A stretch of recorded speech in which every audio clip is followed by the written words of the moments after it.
Let's see, is LWW live? Let me go to our page. Yep, we are live. Ho, ho, ho. Merry Christmas. It is Wednesday. Does Christmas ever fall on a Wednesday? What day does Christmas typically fall on? Yeah, no, it rotates. Yeah, every day for 7 days. It actually rotates. It's never on the same day. So it does happen on a Wednesday sometimes? Yes. And we've had it on LWW. In fact, the first year, 2018, on LWW, it was on Wednesday. And I think next year it will be too. Let me see, everybody. I'm just doing a little social media Hi, Arthur. thing. There we go. We're going to click post there. We're going to click publish on that one. And contestant number 3 is going to be post again. We're reading buttons that we have to press in order to make the things go out. There we go. We've done all that. Hey, everyone. What's going on? We got a couple of things for you this week. Just getting warmed up.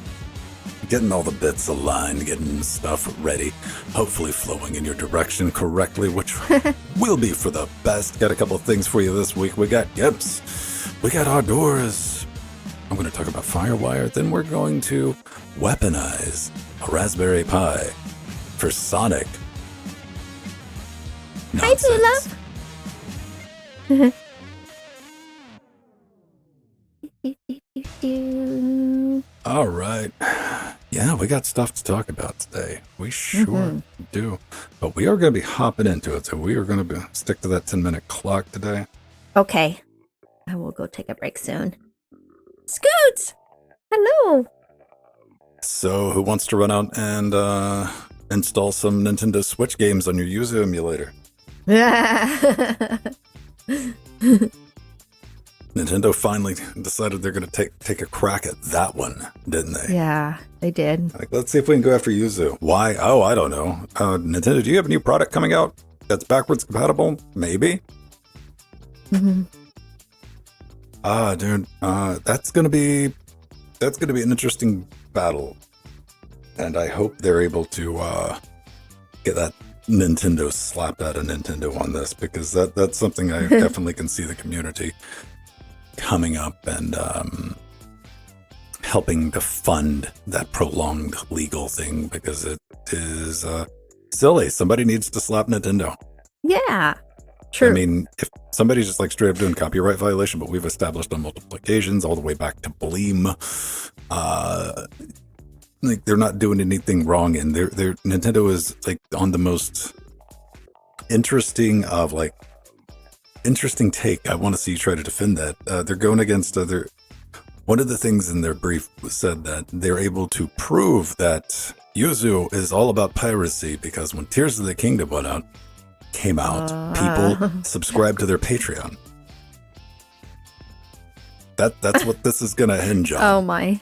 And at no point, like, the lack of self-awareness of, like, do you think maybe, just maybe, people wanted to play the game at 60 FPS on a screen larger than 7 inches? Mm-hmm. They bought the game, Nintendo. Yeah. That would be nice. And like, Yuzu is very clear. If you ever tried to set up Yuzu and you're like, I'm going to pirate, and like, dude, unless you got a Switch lying around, you're gonna have to go crawling around some seedy parts of the internet, man, to get the encryption keys for your Switch or somebody else's Switch. I wouldn't even mess with it. Like, if you got a Switch, it's great. Use it, and that's what most people have it for. Yep, that's what it is. It's Nintendo just coming out doing the thing. We're like, hey, we got more money than you. We can just keep this in court until you run out of money.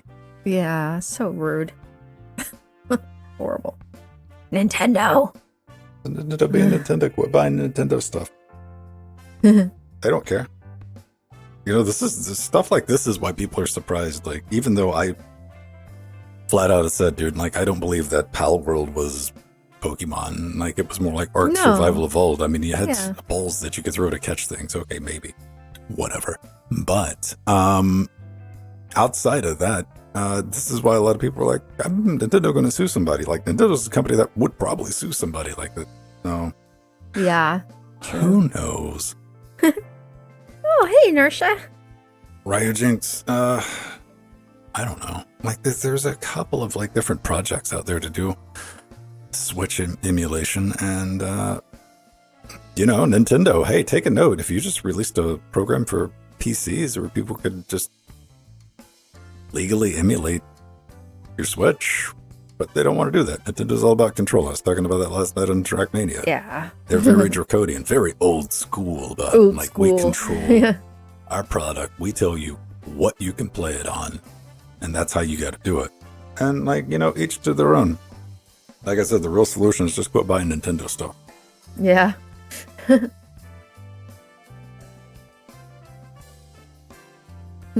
I will be right back. All right. It looks like our bridge is only working on Twitch today. Let me see.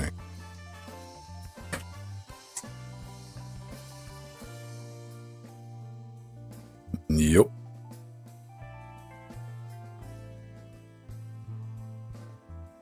Yeah, that's going on. That's kind of wild. Hey, look, there's the bot. There's the bot. Being all bot-like.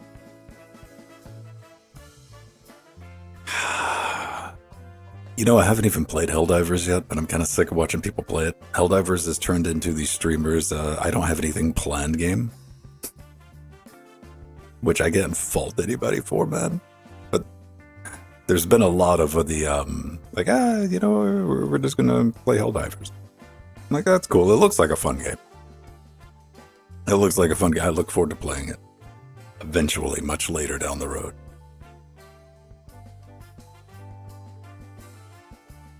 But I'll tell you what I did do. I uninstalled a game last night. After 2 days. I've been playing, I think, I had like 20 hours in it. I've been playing it for a couple of months. And me playing games, I genuinely end up with like 15, maybe 30 minutes a day to be able to sit down and play games. It's pretty cruel, but that's been my game that I've been playing, man. And, it's Zelda, effectively, but with Greek mythology. And I think I'm at the end boss. I didn't even look if I was at the end boss. I'm pretty sure I'm like at the last guy or the next to the last guy. And it's just disrespectful with your time on this boss fight. Because it's, I think, 3 stages. And you can't skip any, and you go through stage 1, right? Then you got to sit and just dialogue. Just dialogue. You can't skip through it. And you're like, fine, you do the second stage. Monologue, like, fine.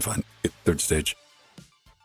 And it's not a particularly difficult boss, but it's one of those boss battles where it's boring because you're like, okay, you have 1 or 2 attacks that I have to dodge, and I'm effectively doing chip damage for 15 minutes of like running around. And the thing is his attack is if you get hit by it once, you're effectively dead. It's one of those situations where like, you get bored. The only time you end up getting hit is because you get bored and you're doing stuff to play around, like throwing rocks at him and stuff, waiting for the next cycle to come in. I just got tired of it, man. I spent like 2 days, probably about like 45 minutes into it, and I just gave up. I'm just like, I don't care.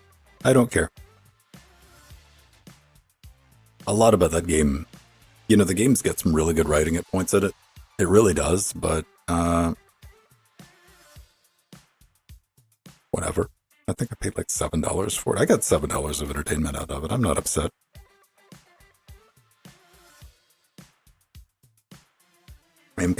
There were some rumors about we might be getting a new game in the Nier series.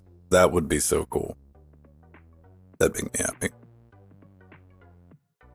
That's about all the game stuff I've been keeping track of this week. I mean, we got a lot to talk about on Saturday, though. I was really impressed, man. For whatever reason, like more than 5 people watched Linux Gamecast on YouTube. I guess I'm like 2,000 views on that video, which is strange. But usually I have like I can tell. I can tell if like whatever, like the algorithm just like nibbles on it for a second. Because I'll check my email in the morning and I'll just have like, 4 or 5 comments that are just pure herp derp. Didn't get that this time. Haven't seen any herp derp comments. A little let down.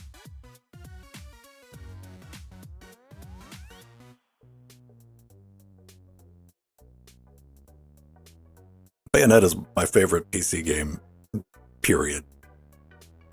Bayonetta is in my top 5 games. Like, yes. That game has no cares to give, and it's just gorgeous. It's gorgeous. It is very pulp in its delivery with everything. Like when a game starts off with an Umbran witch killing angels, I'm like, all right, let's go. Let's go. Like, I really knew nothing about the series. Plenty of cutscenes, which could be problematic if you're, disable the QuickTime events, but, like the first time I went through it, I enjoyed the cutscenes because it was like, oh, look, a coherent story that, is put together, and it, like, I like how it was done. I like the style of it, and I like the combat of it. It was done very well. And then come to find out, like, you can beat the game, but you go back and watch like how much stuff is buried in that game to go back and get like weapons and achievements and all this other stuff. I'm like, nah, I don't have time.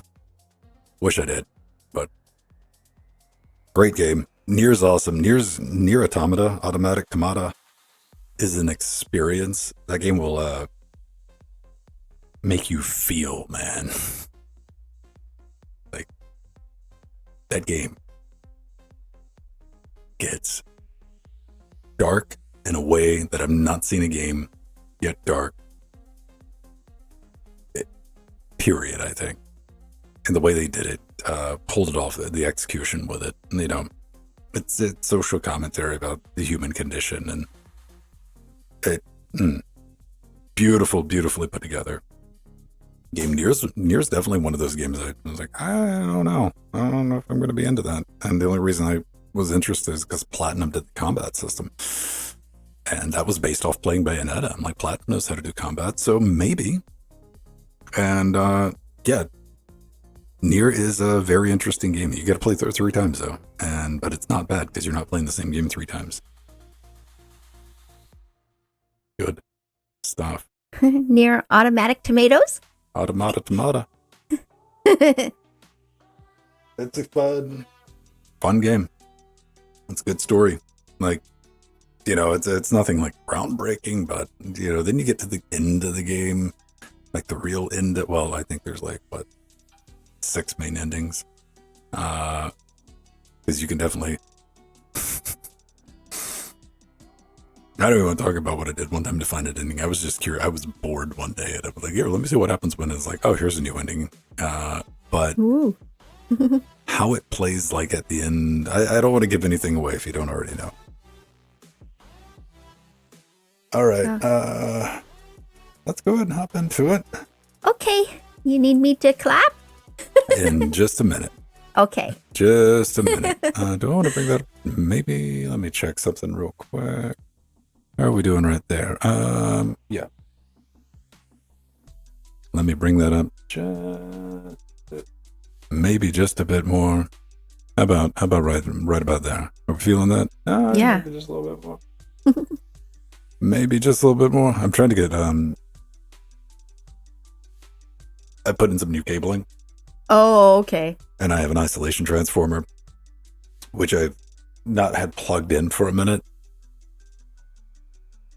So I got to get all the volume levels set. It's easy to set them after the show. I'm trying to like ballpark them right now, which we should be doing good. Yeah. Cool, everybody. Let's go ahead and rock and roll. Okay. Get into this. I'm going to hit that and we'll get our recordings going. Look at that. Mhm. Recording's going to record. That's how they do, right? Yeah. Uh, Woohoo! Here we go. We go to that. 1, 2, 3. Elgato. Hey, somebody with one of those big chunky stream decks, sell one on eBay, man, because I'm not giving you $200 for one, and I desperately need one with. I need that big ridiculous one. Yeah, you really do.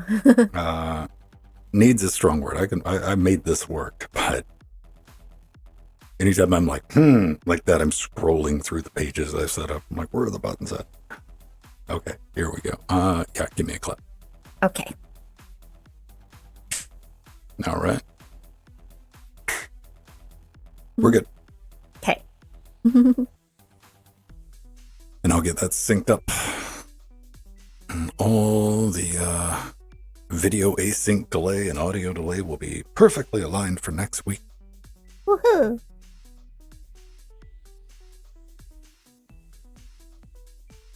Can you use remapping of one?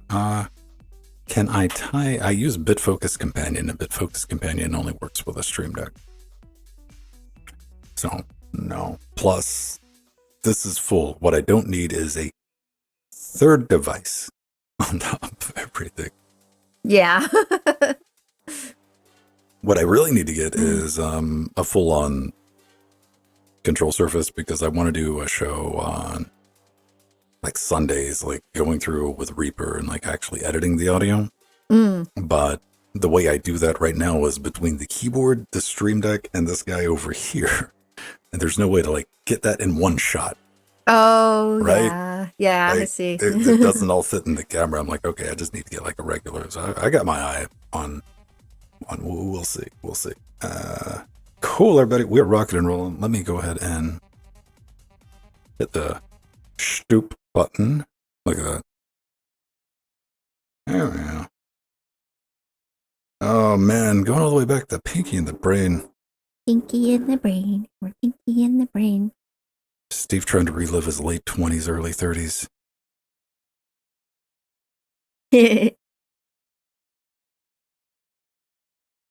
All right. We're good.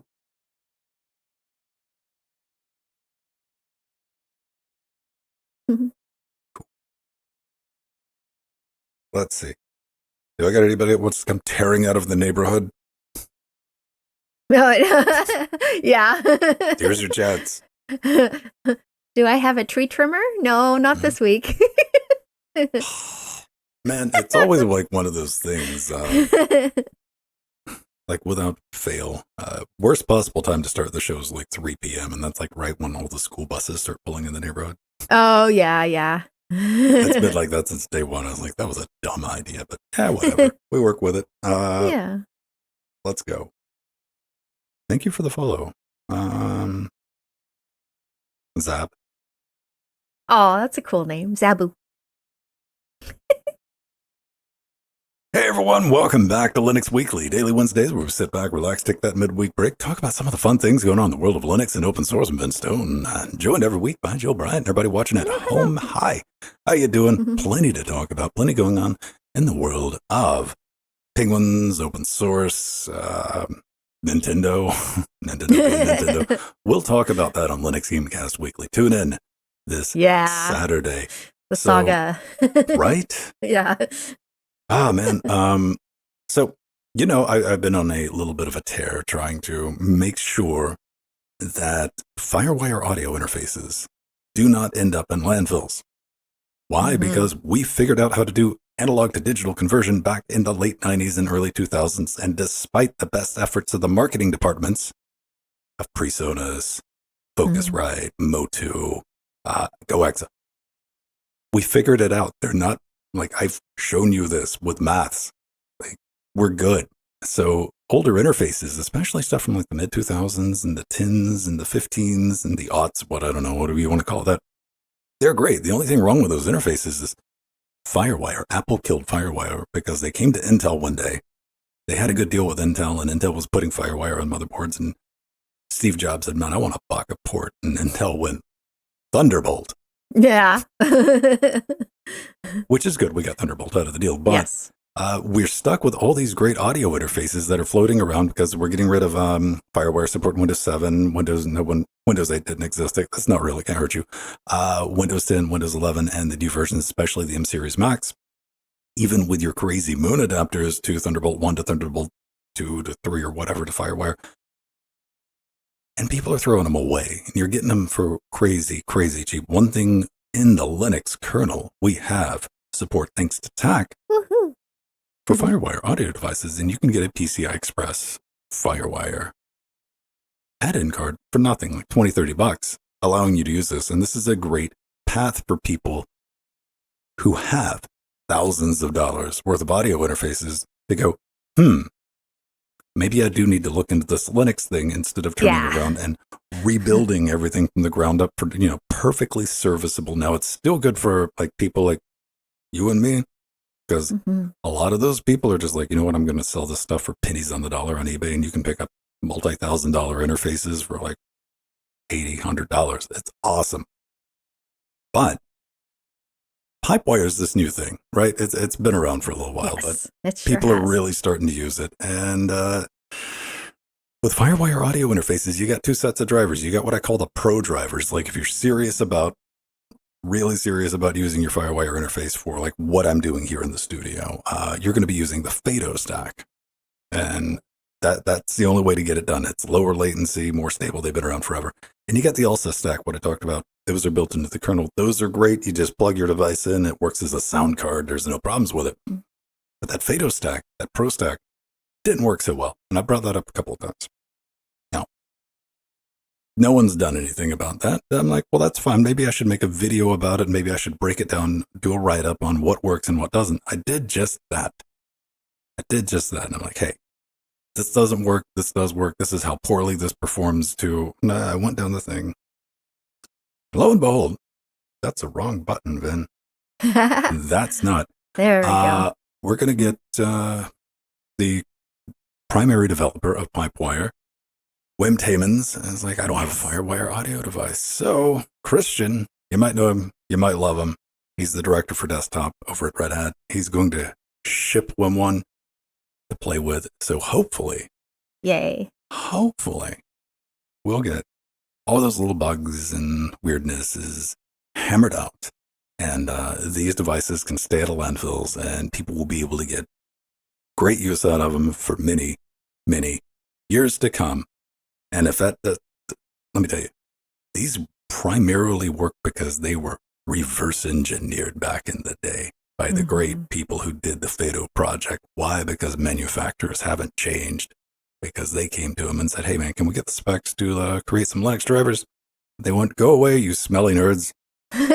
Yeah. So Focusrite, all these other companies were able to go, well, we're just not going to release drivers for the Windows 11 and the new Macs and stuff like that. They don't have that option on Linux. Why? Because we're not dependent on those drivers. So I want to keep these devices out there and just chugging and chugging on. Yes. And I'm going to continue my project. When I get a chance, I always buy new ones or ones I don't know about. I maintain a list over on Interfacing Linux. Go check it out. Put it in your face. Let me know what you think. Another great win for Linux. Jill Bryant, what is new with you?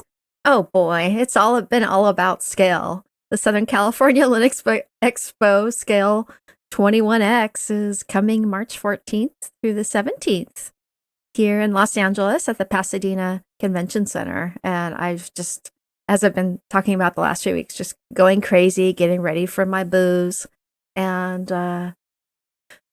doing all the organizing and getting ready to do interviews.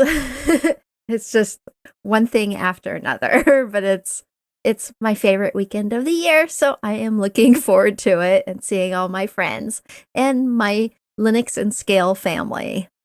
And if any of you out there are interested in going, you can get 50% off your full Scale pass by putting in promo code CHIX.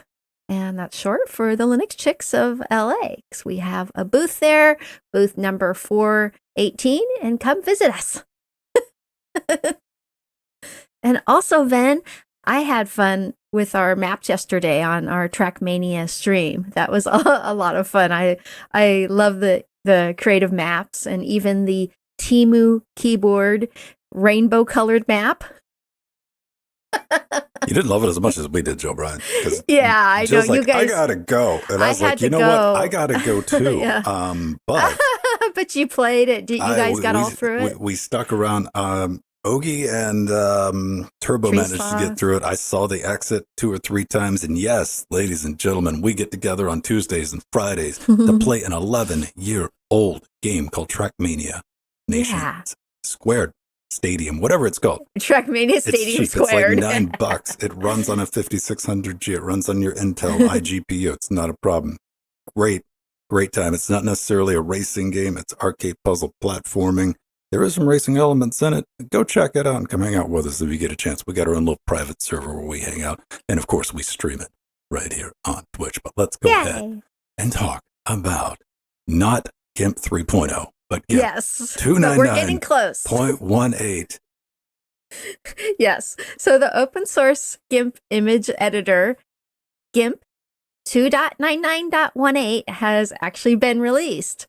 And it is extremely special because, yes, it's the last development release before GIMP 3.0. We have been waiting for this moment for a very long time. It's been a minute. It's coming. It's coming. But with this development release, there are some huge new features for graphic artists that, those of us who do art on Linux have been waiting for. And despite this being a work in progress, it's a good place to test this coming feature out. So the huge new feature I am talking about in the GIMP development release that is so important for artists is the initial support for non-destructive layer effects. And this allows you to make changes to the original image without overwriting the original data, and thus allows you an option to revert back to the original image in a non-destructive form. This is, really huge. All the big proprietary graphics applications like Photoshop have the ability to work with images non-destructively, and is one of the reasons why they are industry standard. So this is really going to boost the GIMP up in the world of the professional arts and digital arts. And another big feature, there's a new welcome dialog. And they've needed this for a while. It actually is really cool because it has tabs for personalization, which allows you to adjust your theme, font scaling, and icons. And it honestly this is one of the best things. It has a contribute tab with links where people can contribute to the GIMP project. How about that? It's needed that for a while.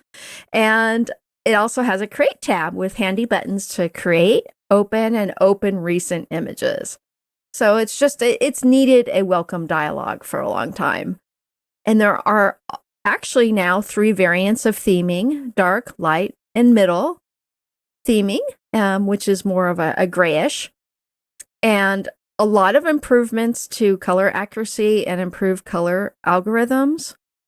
And so make sure to check out the link to all the new features in our show notes, and the link to download the GIMP 2.99.18 development version as a flat pack. This development release is a great way for the GIMP community to test bugs and report them to them. So go ahead out there and play with the new development version of the GIMP. It's awesome. Step 1, install Flatpak. Nope. But give me an app image or something like that. They do make it a point, though. They do make it a point. Yeah. This is a very unstable build. Like in the announcement on the page, they say, this is unstable. Be very careful with it. Don't get bit. Yeah. I want you to keep that in mind. Also, from personal experience, I'll tell you about playing with development versions again. Be very responsible. I'm not responsible enough to play with development versions again, because what will happen is you'll be working on a feature set. It might even be temporary, and you will save your XCF file. Yeah. And you go to open it with your released version or the next version, and then you have to spend that afternoon like, what exact version was that? Okay, could I export that out to something else? Get it back in. I've done that. That's a me problem. Yeah. That's not a GIMP problem.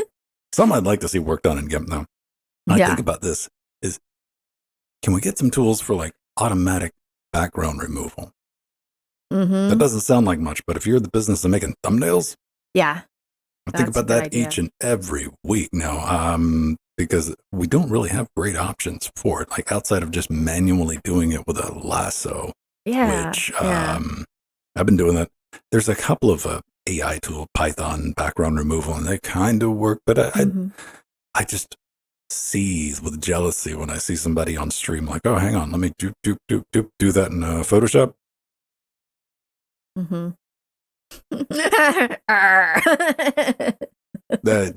Like, come on, man, like that would save so much time. But it's a great Yeah. project. GIMP's been around forever. If you haven't played with it, you probably have if you need it. And yeah, they just keep releasing cool stuff. So good on Yes. everybody involved.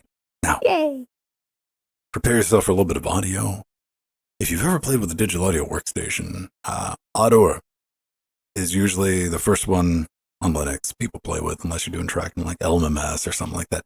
But if you're doing the musics, now even if you're playing around with MIDI, because there's pretty reasonable MIDI support built into Audor these days.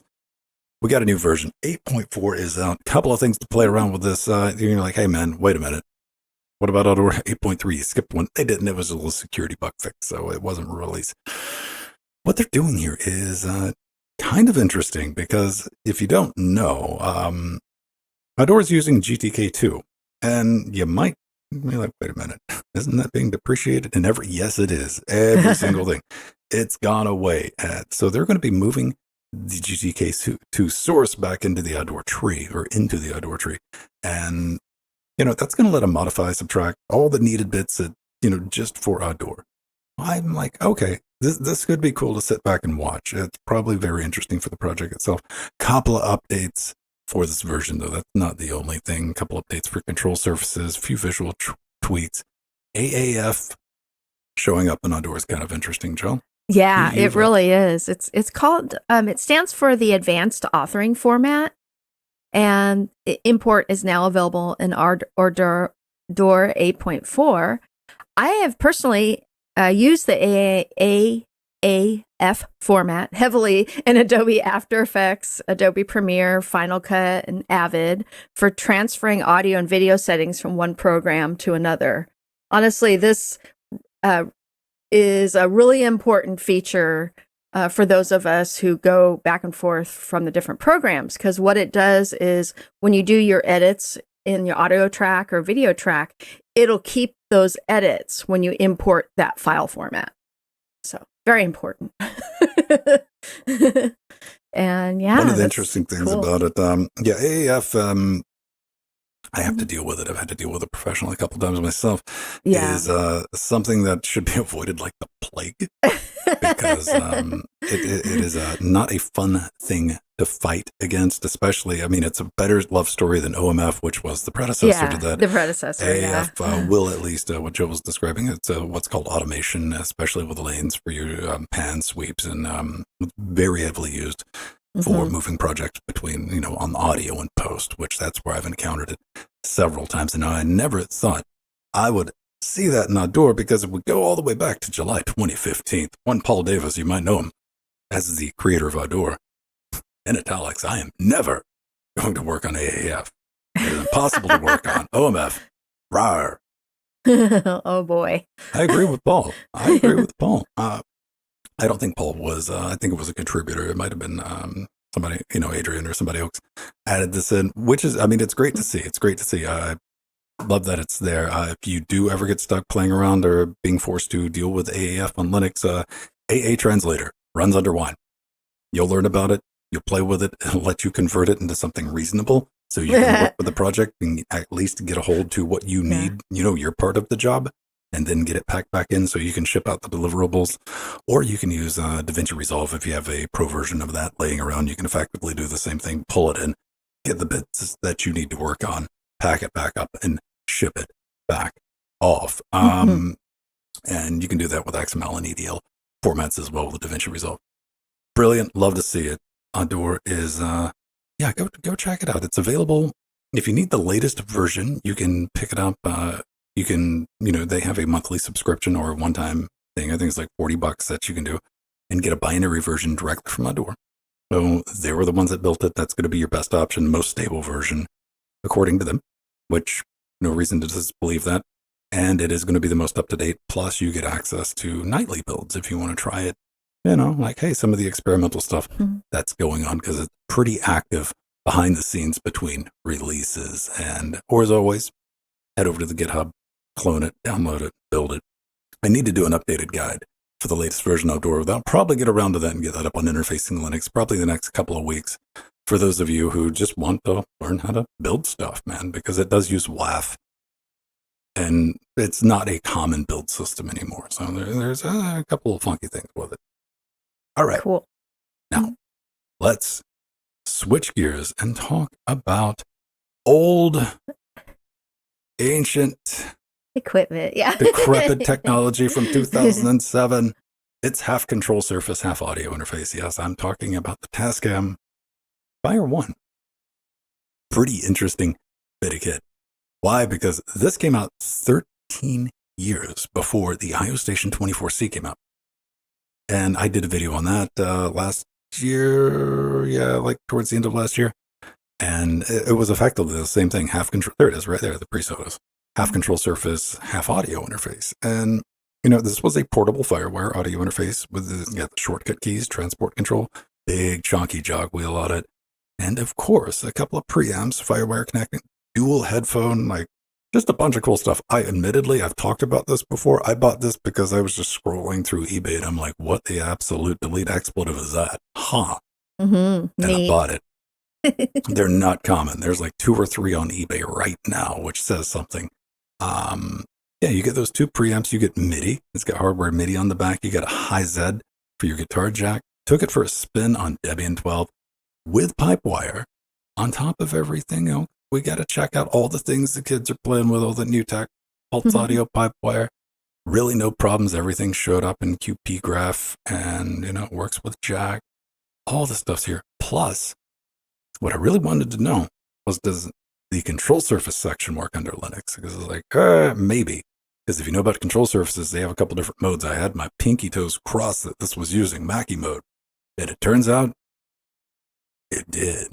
And I was very happy to see that. Basically, you plug it. You don't have to plug it in. You plug the FireWire cable in. You plug it into your, FireWire PCI expansion card. You set it on Mackie mode, set the ports, and it just starts working. Oh, that's so cool. Now, there is a catch, though. There's the character flaw in our hero is the control surface part doesn't work correctly with the FADO drivers, which were the pro drivers I talked about at the beginning. Oh. But they work perfectly with the ALSA drivers. Now, why wouldn't you just use the ALSA drivers? Well, if you are live tracking, like I'm doing right now, I'm talking into the mic, Jill's talking, we're hearing ourselves, post-processing, making, basically I'm able to hear everything that comes out on the stream, what you're hearing at home. You need to do that very quickly. You can't have, 100 milliseconds between. Have you ever talked into a microphone that had a big delay on it? It'll just scramble your speech. And the further out you get, the more echo and delay, and it changes the way you talk. So you need very low round trip latency in order to pull this off. In fact, I do this with a PCI Express Army AIO Pro to pull off what we're doing. But you want that latency. And if you're playing guitar, right? You're playing bass. Cool. You got a MIDI keyboard hooked up. You need that latency. It'll mess with you when you're trying to play instruments as well. The ALSA is a bit more latent. I always like to use a nice little 12848K because that's standard with our ALSA drivers. I get to show off the graph, 35 milliseconds of round trip latency, that's not playable. You can't talk into a microphone and hear yourself back 35 milliseconds later. It will scramble your speech. Your brain can't handle it. Oh boy. With the FADO drivers, we're down to 20. Nice. That's a big chunk right there. And isn't now to get usable at a 64 buffer size, 8.82 milliseconds with the FADO drivers, but up here, it's still usable on the ALSA drivers. The problem is the lower your buffer is, the lower your buffer is. The buffers are good for your clicks and pops. It's that buffer that gives your CPU, your memory RAM, all the bits that need, to collaborate. That little bit of buffer. So the less buffer you have and you get some hiccups, guess what? You're going to get the clicks. You're going to get the pops. I really like to see the performance difference. Hopefully we'll get that FADO performance We'll get fadeability and pipe wire, and the world will be a better Woohoo. place. But it's a great little piece of kit. I don't know if I'd necessarily tell you to go run out and buy it. I did a write-up on Interfacing Linux if you want some more information. You can find them for, about $60. I think my ultimate conclusion here was, if you got one laying around, or if you just run across one and you're looking for an audio interface / control surface on the cheap, because that jog dial, if you've ever had to do any type of serious editing, that jog dial alone, it feels really nice too. It's weighted. It's just like a block of metal or concrete or whatever's inside that thing. And it's got a spinny LED green ring on it too. I mean, now how much would you pay? That's cool. Having that with transport control and the function keys is, if you, like I said, if you just find one, at least you know it works with Linux. What was that, Jill? Oh, well, the first thing I thought when I saw your video was, it looks like my old video editing jog wheel I used to have, a big chunky, it was actually metal. And it was the original one I used to use on the Avid workstations. And that thing, that it had a very similar shape to this device. Yeah, jog dials are like omnipresent in production. I mean, I have a couple of them. So using that in your workflow changes everything. That is it's so wonderful. Motorized faders. I've tried to demonstrate, like, if you need it, you need it, and it changes your life. It can change your workflow, depending on, but like, if you're just doing the stuff, like playing around with it, that's fine. Use your mouse and keyboard. Ain't nobody stopping. Ain't nobody making fun of it. But this is really helpful if you have those really long projects. It prevents you from getting carpal tunnel syndrome, literally. Well, it's really good for tracking, precision tracking.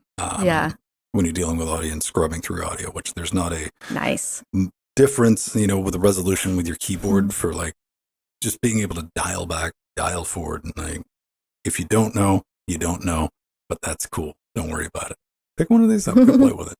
All right. Yay. Before we get out of here, oh boy, we gotta rush. Reggaeton music. Be gone. Yes. So have you ever had that pesky neighbor blast music at full volume early in the morning? I know, I think most of us have dealt with that. Well, here is how one person ingeniously did something about it with a Raspberry Pi 3. And because the neighbor was using a Bluetooth speaker to blast reggaeton music, the developer built an AI device to disrupt it. And they state in the article, Reggaeton Be Gone. The name is a homage to TV Be Gone device. Will monitor room audio. It will identify reggaeton genre with machine learning and trigger comm requests and packets to the Bluetooth speaker with the high goal of disabling it, or at least disturbing the sound so much that the neighbor won't have any other option but to turn it off. So I just thought this was an amazing project. And there's lots of parts listed. We've got, of course, the Raspberry Pi 3. There's a push button, micro SD card, a DF Robot OLED, 128 by 32 resolution, 5-volt 3A power supply, 3D printed case, USB mic or board mic. And there's some other tools that are needed as well. And you can check out the show notes for the link with all the instructions and the tools needed. And he also used, of course, the Raspberry Pi with Raspberry Pi OS, Python, the GT-Zan music genre AI classification datasets trained to the developer's own model of reggaeton, because reggaeton was not in that AI database. So he had to train it. And that was brilliant. This is just such a cool project. This is the nice way of getting rid of someone's loud music. This is passive aggressiveness taken to the final conclusion. Now, we've all dealt with that though. Like we like somebody's playing music too loud. This is a more classy way. Like me, don't have a problem. I'll come find you, man. Yeah, knock, knock, knock. Like, yo, and like I can throw down. Like, listen, I work at night, man. I can mess you up.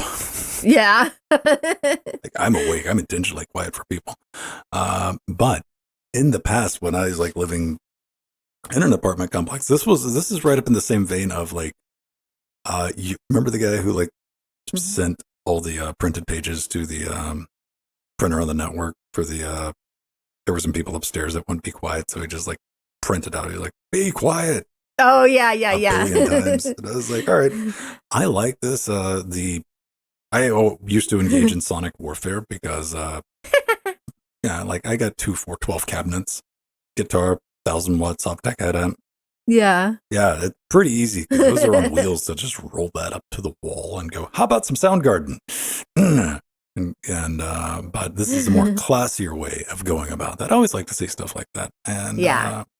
yeah, pretty cool. Maybe not something that I strongly suggest just walking over to the neighbor and being like, Yeah, hey, do it nice first. right. Be polite about it. Be polite about it. And or usually they'll understand. They just weren't thinking, or they're excited about the music. Sometimes people require reinforced learning.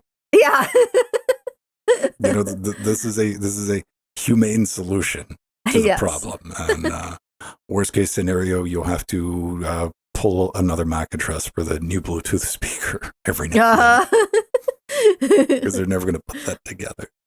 All right, ladies and gentlemen, thanks for hanging out with us. If you like this, you want to come hang out and party in our Discord and all the other stuff that we do, you can head over to linuxgamecast.com if you want to join us on Patreon, patreon.com/linuxgamecast. We got LibrePay, PayPal, crypto. We got wish lists. Jordan's got one. Jill's got one. Pedro's got one. I got one for the studio, which, if you watch last Saturday's show, the reason I don't put little joke things on the studio, like Jordan's real big about that. Pedro's kind of big about that. Jordan's got a collection of like creepy animal masks in his background. Yeah.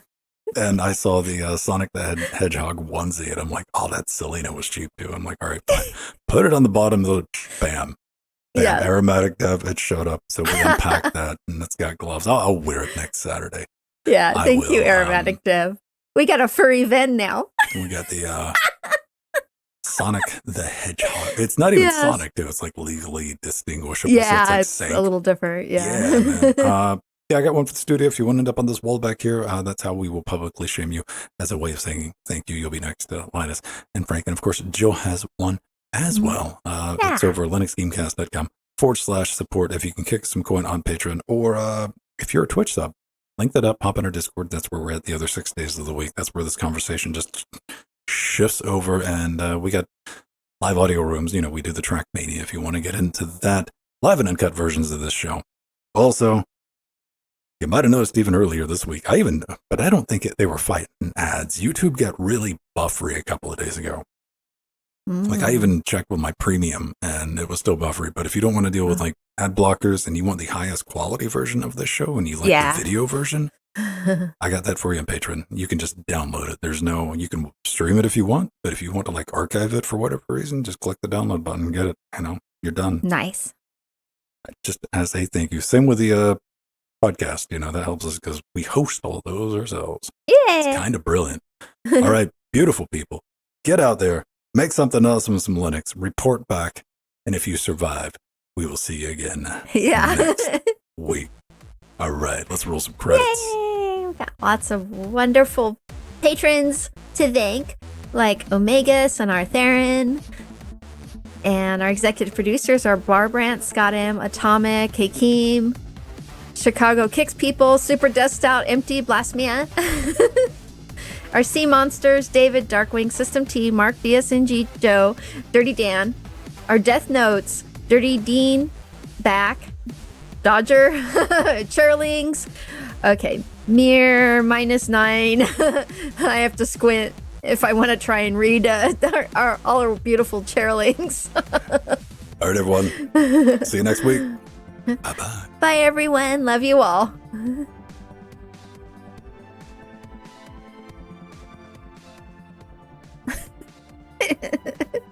I know where that been. Steve, I said on the show I was going to wear it next Saturday. Why did I wear it twice? Is that what you're asking? Is that what you meant to ask? Oh, he meant, why didn't you wear it today, I think. Because Gonna wear it You on know. Saturday, homie. You think you're gonna get bonus me in a Sonic onesie? Nope. Here's another question, Ben. Does it fit? I haven't even tried it on. Yeah, It's because you're like so tall. 21 degrees right now, like outside right now. And, traditional, February weather. Like, I'm not even joking. It is hot outside. So it's a little bit cooler on Saturdays. And I just know the way my luck works, the way fate likes to poke at me, it is going to be unreasonably warm this upcoming Saturday during this show. And I'm going to be sitting there in that thing. So I might not even stay on the whole show. But I'm going to try. Yeah. I'm going to try. I'll give it a Cool. shot. Then I have no idea what I'm going to do. I do hope it fits, because that's the type of thing that I'm going to wear to go check the mail and do stuff around the house when I'm outdoors, just to see if somebody has the gall to say something to me. That would be cool.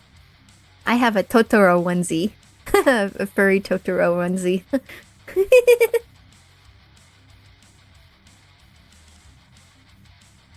Oh yeah, so Pedro has the 6700 XT, because I got my 6950 and I remember he got his 6700 XT after. Getting those numbers correct. I get dyslexic sometimes on the numbers. AMD's got some really bad Yeah, naming. it's hard to keep track of. all. Well, I mean, between that and NVIDIA, like when you say 6, it's like, if you've been around for a long time, it gets really hard, because there have been other 6700 product things. Yeah, And you're like, I know. Wait, I what? know. NVK is now ready for the prime time. Okay, good. Good. Yay, collaborate. Oh yeah, I was reading that, Scott. That's cool. All right, Internet, did you blow up? Let me check. We got any? No crazy stuff. There we go. Okay. Cool. Welcome. Yeah, you know what?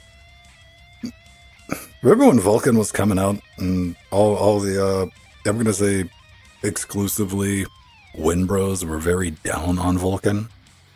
They're like, guys, Vulcan, it's silly. We're not going to go. DX12's, that's why we have that running joke to this day on Linux Gamecast, is DX12's the future, brah.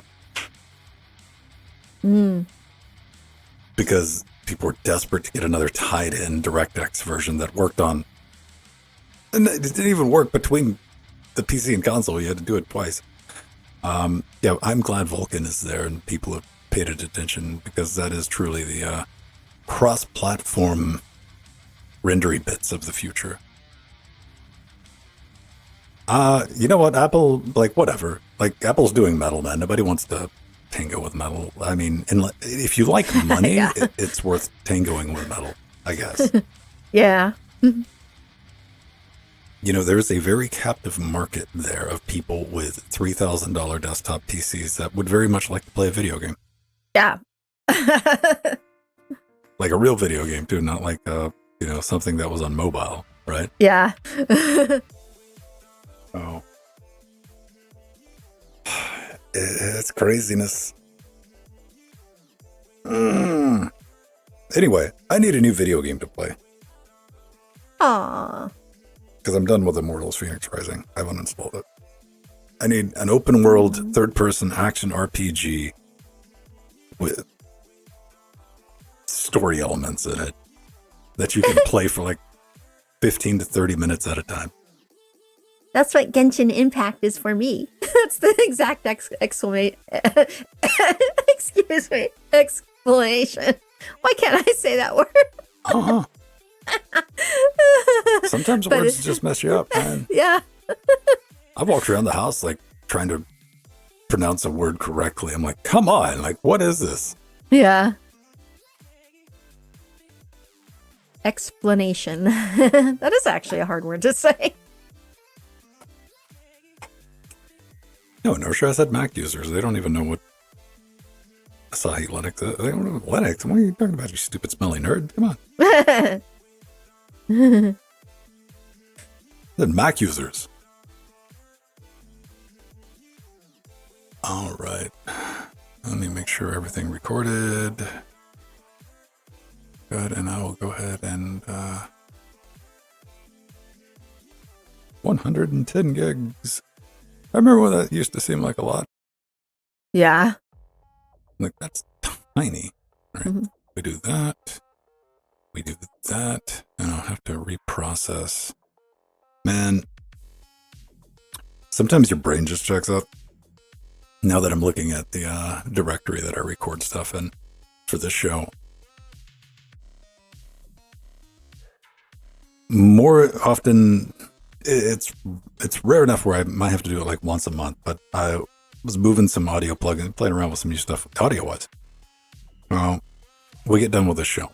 Now, what ends up getting saved to the video that we record is the mixdown after it's been completely processed. Effectively, it's a lossless version of what you guys are getting right there, because, you're getting like a 128 MPEG or AAC stream. It's recorded, 30-bit float, wave, 3 megabytes a second. If there's anything that's ever squirrely, or if I got to rebalance the levels, what I got to do is come back to Jackbox over here, and I fix it in the DAW. I get everything, because, time codes are aligned. It's not a big deal.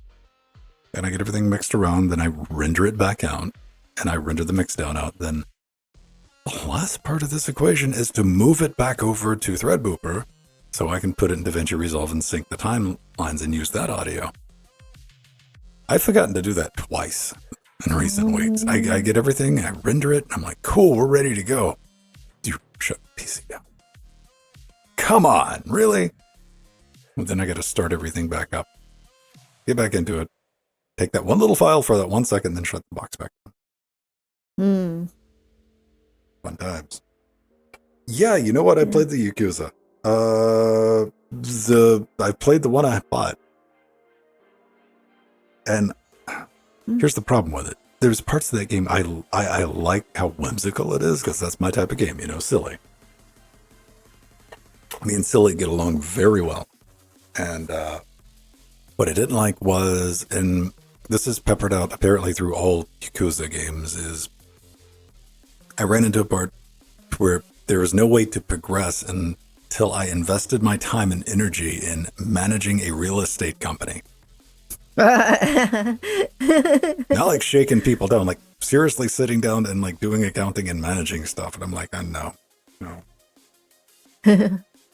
That I don't want to, get 2 or 3 or 4 or 5 or 6 hours into a game and hit that again. Which is not fun. Play through Skyrim? I've been wanting to replay through it again. I like Skyrim. I don't want to ever beat Skyrim. Yeah. There's I was talking to Jordan about that a couple of weeks ago. For whatever reason, I had loaded up Skyrim to test something, and I was like, oh, I got a save file from a decade ago. Oh, nice. And I was like looking around, I'm like, I was clearly up to something. It was pretty high level, and I'm like, I wonder what I was up to. Because I started walking around, I'm like looking in the menus, like I have no idea. I don't even know what's going on. Whatever. And I had to just it's too long ago. I forgot what your things. mission was. you get like that in games, man. You're just like, man, I will have to start over again from the beginning, and I just don't have that energy for Skyrim. Maybe when the new Skyrim comes out, I thought maybe I would see something in what is the new one from Bethesda that everyone quit playing? Oh yeah, the space game. Yeah, I'm that one. I never played it, so. Starfield. I was gonna say Microsoft. I peeked. I watched a couple of people like do some playthroughs. Kind of popping in, and I'm like, is there anything in here that wouldn't? I'm like, that does not look fun. Okay, like what sold me on Skyrim back in the day were YouTube videos of people putting buckets on characters' heads and messing with them. Like that's how you sell, that's how you sell me. Oh, dragons and lore, and I'm like, buckets on heads. I want a copy of that. Metal Gear Solid, I played that until I got bored with it. About 3/4 of the way through the game, because I'm going to finish it because I want to actually get to the point where the dude says nanomachine son. I want to like experience that directly. But at the point I am right now, I'm OP to the point where the gameplay's boring. So I just got to go back and like grind through and finish it. Oh, that's where I'm at that game. Yeah, I was hoping Starfield would be something I could, just a time waster, your little side time waster type game, but nah, nope. Not my jam, unfortunately. Maybe the next Elder Scrolls game will be, but probably not unless there's some really good bucket physics or maximum silliness. Oh, dude, I tried Red Dead Redemption 2. That is the most I need something to do simulator. Too involved for me. I'm not cool enough for Red Dead Redemption 2. I don't require that level of stuff to do. Like, I've tried too, man. Like, I got hours in Red Dead Redemption 2. This is not me just going, I don't like it. I'm like, I'm going to, you run into these games, right, where everyone else is like, dude, this game's so amazing. And I'm like, okay, maybe if I just get to the point and it'll unlock and it'll get really good. I just couldn't get there with them. I'm just not cool enough. Then you got like weird games like, what was it? The zombie Days Gone? The motorcycle game with the zombies? Yeah. That gets incredibly engaging and entertaining about 20 hours in. It's wild. I'm like, why didn't you force me to do this stuff in the beginning? Oh, Days Gone. All right. Yeah. Oh. And then, of course, Cyberpunk. I tried Cyberpunk a couple times. I got a couple hours in Cyberpunk, but I always get up to that one point where they force you to do the detective vision and the crime scene thing, and I can't stay awake. I'm like, I just don't care. I don't care. Go away. I haven't even done any of the missions. I'm just like on the edge in the desert area, wandering around. I've done a few of the little missions, but not too much. I gotta just get like the past that scenery. point. I know, and that's like we just keep going under these options, right? Because I know that there's a good game in Cyber at this point. Oh yeah, there's a good game in Cyberpunk and like a bunch of stuff that I dig and get into. I just got to get past that point at some point.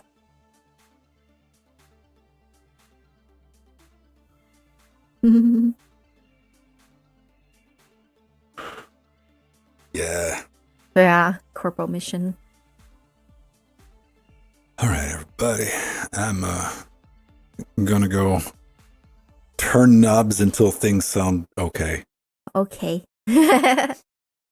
Which is called mix engineering. Well, what's the secret? Yeah, you just turn this stuff until it sounds all right. That's all you do. And that's optional. All right. Cool, everybody. Enjoy the rest of your week. Jordan's going to be back. He's going to be a bit late tomorrow night. He's got a previous engagement, but he's going to be 9 p.m. Eastern time. Tina. Tiny Tina, and I think Yalod. Might run into him. He plays Lethal Company with us some nights on the after shows, and I think he's going to be joining in. But if you would like to join in, yeah, just ping @Frojo and Discord and be like, hey man, I want to come play with you. Do it. Yeah. That's how we roll. There's no like system. I've always been kind of, like we hang out in the after shows and talk to everybody. Like, got something to say, let's go. Cool. All right. I got a big thunderstorm coming in right now. So yeah, I hear. Oh, that's what I was hearing. yeah. Cool. Like, you know what? I'm going to have to wind this down or it's going to do it for me. Okay. Have a great one, everybody. We'll see you next week. Bye, everyone. Maybe. Do I even got the right button? See, what am I doing now? I'm scrolling through these things. There we go. All right.